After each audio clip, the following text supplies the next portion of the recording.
Johannesburg, 2 a.m. But before the video starts, if you love your parents, then like and subscribe. Now back to the video. An eerie silence hung in the air, broken only by the distant barking of a lonely dog. The streetlights cast long, eerie shadows, twisting familiar shapes into menacing figures. A cold wind whistled through the empty streets, sending shivers down Sifo's spine. He pulled his thin jacket tighter around himself, his heart pounding in his chest. He shouldn't be out this late, but his little sister Lerato was sick, very sick. The pharmacy was closed. Sifo had to try one last place, a 24-hour spot on the other side of town. His phone had died hours ago. The darkness seemed to press in on him, amplifying every rustle and groan from the shadows. Every step felt heavy, every breath shallow. He just wanted to get home to Lerato. A sudden noise, like metal scraping against concrete, jolted Sifo to a stop. He whirled round, his eyes scanning the darkness. Nothing. Just a stray cat, he muttered to himself, trying to calm his racing heart. But the hair on the back of his neck stood on end. He quickened his pace, his eyes darting from side to side, searching the darkness for any sign of movement. The streetlights seemed to flicker and dim as he walked beneath them, plunging him into momentary darkness. Each time his heart leaped into his throat, fear tightening its grip on his chest.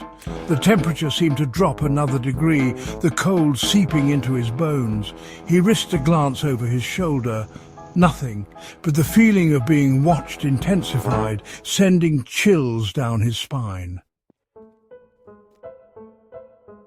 A low growl, barely audible, sent a fresh wave of fear through Sifo.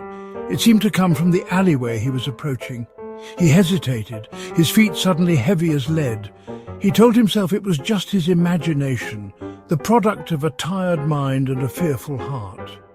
But deep down, a primal instinct screamed at him to run.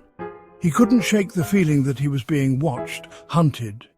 He picked up his pace, his legs burning with exhaustion. The growl came again, closer this time, followed by the distinct sound of footsteps. Heavy, measured footsteps. They were getting closer. He didn't dare look back. Terror lent him speed he didn't know he possessed. He ran, his lungs burning, his legs screaming for mercy. The footsteps pounded behind him, relentless, gaining ground. He could hear his pursuer's ragged breathing, feel its hot, fetid breath on his neck. He risked a glance over his shoulder. A shadowy figure, tall and gaunt, silhouetted against the faint glow of a distant streetlight. Its eyes, two glowing embers in the darkness, bore into him. He stumbled, his ankle twisting beneath him. As he lay there, helpless, waiting for the inevitable, the figure stopped. It stood over him, its ragged breathing the only sound in the night. Then, as quickly as it had appeared, it vanished. Gone.